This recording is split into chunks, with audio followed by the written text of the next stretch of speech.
ನಮಸ್ಕಾರ ಎಲ್ರಿಗೂ, ಹೇಗಿದ್ದೀರಾ? ಇವತ್ತಿನ ವಿಡಿಯೋದಲ್ಲಿ ನಾನು ಮನೆಯಲ್ಲೇ ಕ್ಯಾಬೇಜ್ ಯೂಸ್ ಮಾಡಿಕೊಂಡು ಮಂಚೂರಿಯನ್ ಮಾಡಿದ್ದೆ.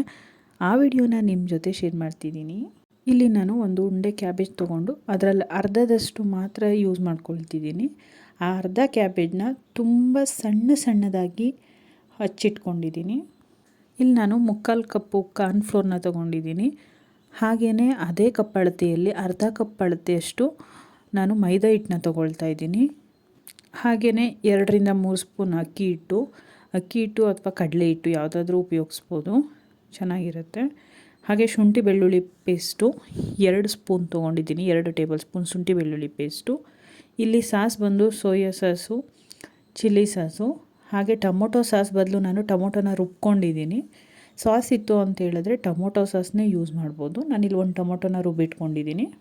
2 ಸ್ಪೂನ್ ಕಸೂರಿ ಮೇಥಿ ತೊಗೊಂಡಿದ್ದೀನಿ. ಹಾಗೆ ಒಂದು ಸಣ್ಣದಾದಂಥ ಈರುಳ್ಳಿ ಸಣ್ಣದಾಗಿ ಹಚ್ಚಿಟ್ಕೊಂಡಿದ್ದೀನಿ. 2 ಹಸಿಮೆಣ್ಸಿಕಾಯಿ, ಕ್ಯಾಪ್ಸಿಕಮ್ ಅರ್ಧ, ಕರಿಬೇವಿನ ಸೊಪ್ಪು, ಕೊತ್ತಂಬರಿ ಸೊಪ್ಪನ್ನ ಸಣ್ಣದಾಗಿ ಹಚ್ಕೊಂಡಿದ್ದೀನಿ. ಇದು ಕಾರ್ನ್ಫ್ಲೋರ್ನ ಕಲಿಸ್ಕೊಂಡಿರುವಂಥ ನೀರು. 1 ಟೇಬಲ್ ಸ್ಪೂನ್ ಕಾರ್ನ್ಫ್ಲೋರಿಗೆ ಸ್ವಲ್ಪ ನೀರು ಹಾಕಿ ಚೆನ್ನಾಗಿ ಕಲಸಿಟ್ಕೊಂಡಿದ್ದೀನಿ.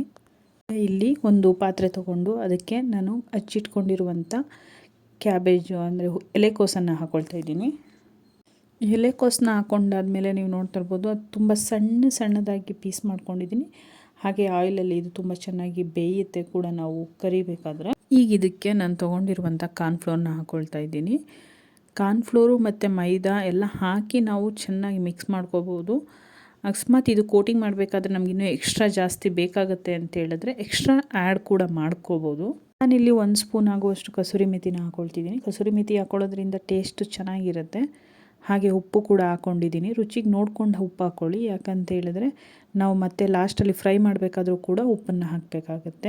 ಮತ್ತು ಇದಕ್ಕೆ 2.5 ಸ್ಪೂನ್ ಆಗುವಷ್ಟು ಮೆಣಸಿನ್ಕಾಯಿ ಪುಡಿಯನ್ನು ಹಾಕಿದ್ದೀನಿ. ಹಾಗೆ 1 ಟೇಬಲ್ ಸ್ಪೂನ್ ಶುಂಠಿ ಬೆಳ್ಳುಳ್ಳಿ ಪೇಸ್ಟು. ಈಗ ಇದೆಲ್ಲನೂ ಚೆನ್ನಾಗಿ ಮಿಕ್ಸ್ ಮಾಡಬೇಕು. ಹಾಗಾಗಿ ಸ್ವಲ್ಪನೇ ನೀರನ್ನ ಆ್ಯಡ್ ಮಾಡ್ಕೊಳ್ತಾ ಚೆನ್ನಾಗಿ ಇದನ್ನು ಮಿಕ್ಸ್ ಮಾಡ್ಕೊಳ್ಬೇಕು. ನೀರನ್ನ ಸ್ವಲ್ಪ ನೋಡಿ ಹಾಕ್ಕೊಳ್ತಿದ್ದೀನಿ ನಾನು, ಯಾಕೆ ಅಂತ ಹೇಳಿದ್ರೆ ಈಗ ಕ್ಯಾಬೇಜಲ್ಲಿ ಆಲ್ಮೋಸ್ಟ್ ಸ್ವಲ್ಪ ನೀರಿನ ಅಂಶ ಇರೋದರಿಂದ ನಾವು ಚೆನ್ನಾಗಿ ಇದನ್ನೆಲ್ಲ ಹಾಕಿ ಕಲಿಸ್ಬೇಕಾದ್ರೆ ಅದೇ ನೀರು ಬಿಟ್ಕೊಳ್ತಾ ಇರುತ್ತೆ. ನಾನಿಲ್ಲಿ ಮೊದಲಿಗೆ ಸ್ವಲ್ಪ ಮೈದಾ ಹಿಟ್ಟನ್ನ ತೆಗೆದಿಟ್ಟಿದ್ದೆ. ಈಗ ಅದನ್ನು ಹಾಕ್ಕೊಂಡು ಲಾಸ್ಟ್ಲಿ ಕಲಿಸ್ಕೊಳ್ತಿದ್ದೀನಿ. ಈ ಗೋಬಿ ಹಿಟ್ಟು ನಮಗೆ ಒಂದು ಬೋಂಡ ಮಾಡ್ತೀವಲ್ಲ, ಆ ಹಿಟ್ಟಿನ ಹದದಲ್ಲಿ ಇದ್ದರೆ ಸರಿಯಾಗಿರುತ್ತೆ. ನೋಡಿಕೊಂಡು ನಮಗೇನಾದರೂ ಜಾಸ್ತಿ ಪ್ರಮಾಣದಲ್ಲಿ ಹಿಟ್ಟು ಬೇಕಾಗುತ್ತೆ ಅಂತ ಹೇಳಿದ್ರೆ ನಾವು ಮೈದಾ ಹಿಟ್ಟನ್ನು ಅಥವಾ ಕಾರ್ನ್ಫ್ಲೋರ್ನ ಹಾಕ್ಕೋಬೋದು. ಇದೆಲ್ಲ ಮಿಕ್ಸ್ ಮಾಡಿ ಈ ಹದದಲ್ಲಿ ಈಗ ರೆಡಿಯಾಗಿದೆ ಹಿಟ್ಟು. ಇದನ್ನು ಎಣ್ಣೆಯಲ್ಲಿ ಚೆನ್ನಾಗಿ ಕರ್ಕೋಬೇಕು. ನಾನು ಆಗಲೇ ಎಣ್ಣೆ ಕಾಯ್ಲಿಕ್ಕೆ ಇಟ್ಟಿದ್ದೆ, ಅದು ತುಂಬ ಚೆನ್ನಾಗಿ ಕಾದಿದೆ. ಈಗ ಆ ಹಿಟ್ಟನ್ನು ನಾನು ಸ್ವಲ್ಪನೇ ಹಾಗೆ ಒಂದು ಉಂಡೆ ಥರ ಬರೋ ಥರ ಮಾಡಿಕೊಂಡು ಸ್ವಲ್ಪ ಎಣ್ಣೆಯಲ್ಲಿ ಈ ರೀತಿ ಹಾಕ್ತಾಯಿದ್ದೀನಿ. ಕ್ಯಾಬೇಜ್ ಮಂಚೂರಿಯನ್ನು ನಾವು ಈ ರೀತಿ ಎಣ್ಣೆಯಲ್ಲಿ ಚೆನ್ನಾಗಿ ಫ್ರೈ ಮಾಡಿಕೊಂಡು ಡ್ರೈ ಗೋಬಿ ತಿಂತೀವಲ್ಲ, ಆ ರೀತಿ ಡ್ರೈ ಆಗಿಯೇ ತಿನ್ಬೋದು. ಇದನ್ನು ನಾವು ಒಗ್ಗರಣೆ ಹಾಕೋದೇನು ಕೂಡ ತಿಂದರೆ ತುಂಬ ಟೇಸ್ಟಿಯಾಗಿರುತ್ತೆ. ಈಗ ತುಂಬ ಕ್ರಿಸ್ಪಿಯಾಗಿ ಬೆಂದಿತ್ತು, ಹಾಗಾಗಿ ಇದನ್ನು ತೆಗೆದಿಟ್ಕೊಳ್ತಾ ಇದ್ದೀನಿ. ಇದೇ ರೀತಿ ನಾನು 2 ರೌಂಡ್ ಬೇಯಿಸ್ಕೊಂಡೆ. ಅಂದರೆ 1 ಪ್ಲೇಟ್ ಗೋಬಿ ಆಗುವಷ್ಟು ನಾನು ಇಲ್ಲಿ ಚೆನ್ನಾಗಿ ಫ್ರೈ ಮಾಡ್ಕೊಂಡು ಇಟ್ಕೊಂಡಿದ್ದೀನಿ ಆಯಿಲಲ್ಲಿ. ಈಗ ಇದಕ್ಕೆ ಒಗ್ಗರಣೆ ಹಾಕ್ಕೊಳ್ಳೋಣ. ಹಾಗೆ ನಾನು ಒಗ್ಗರಣೆಗೆ ಒಂದು ಬಾಣಲಿಯನ್ನು ತೊಗೊಂಡಿದ್ದೀನಿ. ಅದಕ್ಕೆ ನಾನು 3 ಟೇಬಲ್ ಸ್ಪೂನ್ ಎಣ್ಣೆನ ಹಾಕ್ಕೊಂಡಿದ್ದೀನಿ. ಎಣ್ಣೆ ತುಂಬ ಚೆನ್ನಾಗಿ ಕಾದ ನಂತರ ನಾನು ಇದಕ್ಕೆ ಆಗಲೇ ಹಚ್ಚಿಟ್ಕೊಂಡಿರೋಂಥ ಈರುಳ್ಳಿ ಮತ್ತು ಮೆಣಸಿನ್ಕಾಯಿ ಎರಡೂ ಕೂಡ ಒಟ್ಟಿಗೆ ಹಾಕ್ಕೊಳ್ತಾ ಇದ್ದೀನಿ. ಹಾಕ್ಕೊಂಡು ಸ್ವಲ್ಪ ಚೆನ್ನಾಗಿ ಫ್ರೈ ಮಾಡ್ಕೊಳ್ಳೋಣ. ಇಷ್ಟು ಬೆಂದರೆ ಸಾಕು. ಇದಕ್ಕೆ ನಾನು ಕರಿಬೇವಿನ ಸೊಪ್ಪನ್ನು ಹಾಕ್ಕೊಳ್ತಾ ಇದ್ದೀನಿ. ಕರಿಬೇವಿನ ಸೊಪ್ಪು ಕೂಡ ತುಂಬ ಒಗ್ಗರಣೆ ಹಾಕಿದ್ರೆ ಚೆನ್ನಾಗಿರುತ್ತೆ. ನಮಗೆ ಬೇಡ ಅಂತ ಹೇಳಿದ್ರೆ ಕರಿಬೇವಿನ ಸೊಪ್ಪನ್ನು ಕೂಡ ನಾವು ಹಾಕ್ತಾ ಇದ್ದರೂ ಆಗುತ್ತೆ. ಈಗ ಇದಕ್ಕೆ ಒಂದು ಅರ್ಧ ಟೇಬಲ್ ಸ್ಪೂನ್ ಶುಂಠಿ ಬೆಳ್ಳುಳ್ಳಿ ಪೇಸ್ಟ್ ಹಾಕ್ತಿದ್ದೀನಿ. ಯಾಕೆ ಅಂತ ಹೇಳಿದ್ರೆ ಇಲ್ಲಿ ನಾನು ಮಾಡ್ತಿರೋದು 1 ಪ್ಲೇಟ್ಗಾಗುವಷ್ಟು ಮಾತ್ರ ಗೋಬಿ ಮಂಚೂರಿಯನ್ ಮಾಡ್ತಿರೋದು. ಹಾಗಾಗಿ ಅರ್ಧ ಟೇಬಲ್ ಸ್ಪೂನ್ ಶುಂಠಿ ಬೆಳ್ಳುಳ್ಳಿ ಪೇಸ್ಟು, ಅರ್ಧ ಸ್ಪೂನ್ ಕಸೂರಿ ಮೇಥಿ, ಹಾಗೆ ಅರ್ಧ ಟೇಬಲ್ ಸ್ಪೂನು ಚಿಲ್ಲಿ ಸಾಸ್ನ ಹಾಕಿದ್ದೀನಿ. ಹಾಕ್ಕೊಂಡು ಇದನ್ನು ಕೂಡ ತುಂಬ ಚೆನ್ನಾಗಿ ಫ್ರೈ ಮಾಡಬೇಕು. ಇದೆಲ್ಲ ಚೆನ್ನಾಗಿ ಸ್ವಲ್ಪ ಬೆಂದ ನಂತರ ನಾನು ಇದಕ್ಕೆ 3 ಸ್ಪೂನ್ ಟೊಮೊಟೊ ಸಾಸ್ನ ಹಾಕ್ತಾಯಿದ್ದೀನಿ. ಟೊಮೊಟೊ ಸಾಸ್ ಅಲ್ಲ, ಇದು ಟೊಮೊಟೊನ ನಾನು ಏನು ಪೇಸ್ಟ್ ಮಾಡಿದ್ದೆ ಆ ಟೊಮೊಟೊ ಪೇಸ್ಟ್ ಹಾಕ್ತಿದ್ದೀನಿ. ಇಲ್ಲ ಸಾಸ್ ಹಾಕ್ಕೋತೀನಿ ಅಂತ ಹೇಳಿದ್ರೆ 3 ಟೇಬಲ್ ಸ್ಪೂನ್ ಟೊಮೊಟೊ ಸಾಸ್ನ ಹಾಕ್ಕೊಳ್ಬೋದು. ಹಾಗೆ ಇದಕ್ಕೆ ನಾನು 3 ಟೇಬಲ್ ಸ್ಪೂನ್ ಸೋಯಾ ಸಾಸ್ನ ಹಾಕ್ತಾಯಿದ್ದೀನಿ. ಸೋಯಾ ಸಾಸ್ ಹಾಕೋದ್ರಿಂದ ತುಂಬ ಚೆನ್ನಾಗಿರುತ್ತೆ ಟೇಸ್ಟು. ಹಾಗಾಗಿ ನಾನು 3 ಸ್ಪೂನ್ ಸೋಯಾ ಸಾಸ್ನ ಹಾಕ್ತಾಯಿದ್ದೀನಿ.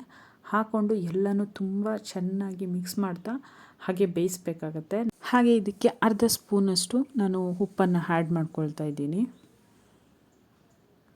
ಉಪ್ಪನ್ನು ಆ್ಯಡ್ ಮಾಡಾದಮೇಲೆ ಸ್ವಲ್ಪ ಬೇಯಬೇಕು. ಬೆಂದಾದಮೇಲೆ ಮತ್ತೆ ನಾನು ಇದಕ್ಕೆ ಕಾರ್ನ್ಫ್ಲೋರ್ ನೀರೇನು ಇಟ್ಕೊಂಡಿದ್ದೆ, ಕಾರ್ನ್ಫ್ಲೋರ್ನಾಗಲೇ ನಾನು ಕಲಸಿ ಇಟ್ಕೊಂಡಿದ್ದೆ ನೀರಲ್ಲಿ, ಅದನ್ನು ಈಗ ಹಾಕ್ತಾಯಿದ್ದೀನಿ. ಹಾಕಿಬಿಟ್ಟು ಚೆನ್ನಾಗಿ ಇದನ್ನು ತಿರುಗಿಸ್ಬೇಕು. ಈ ರೀತಿ ಈಗಲೂ ಕೂಡ ಚೆನ್ನಾಗಿ ಬೇಯಬೇಕು. ಇದು ಬೇಯ್ತಾ ಏನಾಗುತ್ತೆ, ಜ್ಯೂಸಿಯಾಗಿ ಗಟ್ಟಿಯಾಗ್ತಾ ಹೋಗುತ್ತೆ. ಇದು ಈಗ 2 ನಿಮಿಷ ಮೀಡಿಯಮ್ ಫ್ಲೇಮಲ್ಲಿ ಚೆನ್ನಾಗಿ ಬೆಂದಿದೆ. ಈಗ ಇದಕ್ಕೆ ನಾನು ಆಗಲೇ ಕಟ್ ಮಾಡಿ ಇಟ್ಕೊಂಡಿರುವಂಥ ಅರ್ಧ ಕ್ಯಾಪ್ಸಿಕಮ್ನ ಹಾಕ್ತಾಯಿದ್ದೀನಿ. ಹಾಗೆ ಇದಕ್ಕೆ 2 ಸ್ಪೂನ್ ಆಗುವಷ್ಟು ನೀರನ್ನ ಹಾಕ್ತಾಯಿದ್ದೀನಿ. ನಾವೇನಾದರೂ ಟೊಮೊಟೊ ಸಾಸ್ ಯೂಸ್ ಮಾಡಿದ್ರೆ ಆಗ ಇನ್ನೂ 2 ಸ್ಪೂನ್ ಎಕ್ಸ್ಟ್ರಾ ನೀರನ್ನ ಹಾಕಬೇಕಾಗುತ್ತೆ. ನಾನು ಟೊಮೊಟೊ ರುಬ್ಬು ಹಾಕಿರೋದ್ರಿಂದ ಅದರಲ್ಲೇ ನೀರು ಆ್ಯಡ್ ಜಾಸ್ತಿ ಇತ್ತು, ಹಾಗಾಗಿ ಸ್ವಲ್ಪ 2 ಸ್ಪೂನ್ ಹಾಕಿದ್ದೀನಿ. ಇಲ್ಲ ಅಂತೇಳಿದ್ರೆ ಸಾಸ್ ಬಳಸಿದಾಗ ನಾವು 2ಕ್ಕೆ 4 ಸ್ಪೂನು ನೀರನ್ನು ಹಾಕ್ಕೊಂಡು ಈ ರೀತಿಯಾಗಿ ಜ್ಯೂಸಿಯಾಗಿ ಬರೋವಷ್ಟು ನಾವು ನೋಡಿಕೊಂಡು ನೀರನ್ನ ಹಾಕೋಬೋದು. ನೀವು ನೋಡ್ತಾ ಇರ್ಬೋದು ಚೆನ್ನಾಗಿ ಬೆಂದಿದೆ. ಈಗ ಇದಕ್ಕೆ ನಾನು ಆಗಲೇ ಎಣ್ಣೆಯಲ್ಲಿ ಕರೆದಿಟ್ಕೊಂಡಿರುವಂಥ ಮಂಚೂರಿಯನ್ನು ಹಾಕ್ತಾಯಿದ್ದೀನಿ. ಈಗ ಇದನ್ನು ಚೆನ್ನಾಗಿ ಮಿಕ್ಸ್ ಮಾಡಿದ್ರೆ ನಮಗೆ ಮಂಚೂರಿಯನ್ ರೆಡಿ ಆಗುತ್ತೆ, ಕ್ಯಾಬೇಜ್ ಮಂಚೂರಿಯನ್ ರೆಡಿ ಆಗುತ್ತೆ. ಈಗ ಇದಕ್ಕೆ ಲಾಸ್ಟಲ್ಲಿ ಹಚ್ಚಿಟ್ಕೊಂಡಿರುವಂಥ ಕೊತ್ತಂಬರಿ ಸೊಪ್ಪನ್ನು ಹಾಕ್ತಾಯಿದ್ದೀನಿ. ಇದನ್ನು ಹಾಕ್ಕೊಂಡು ನಾವು ಒಂದು ಪ್ಲೇಟಿಗೆ ಸರ್ವ್ ಮಾಡಿಕೊಂಡು ತಿನ್ಬೋದು, ತುಂಬ ಚೆನ್ನಾಗಿರುತ್ತೆ. ಇದೇ ಥರನೇ ಹೂಕೋಸಲ್ಲಿ, ಬೇಬಿಕಾರ್ನಲ್ಲಿ ಈ ರೀತಿ ವೆರೈಟೀಸಲ್ಲಿ ನಾವು ಗೋಬಿ ಮಂಚೂರಿಯನ್ನ ಮಾಡಿಕೊಂಡು ತಿನ್ಬೋದು, ತುಂಬಾ ಚೆನ್ನಾಗಿರುತ್ತೆ. Thanks for watching. Bye bye. Have a nice day.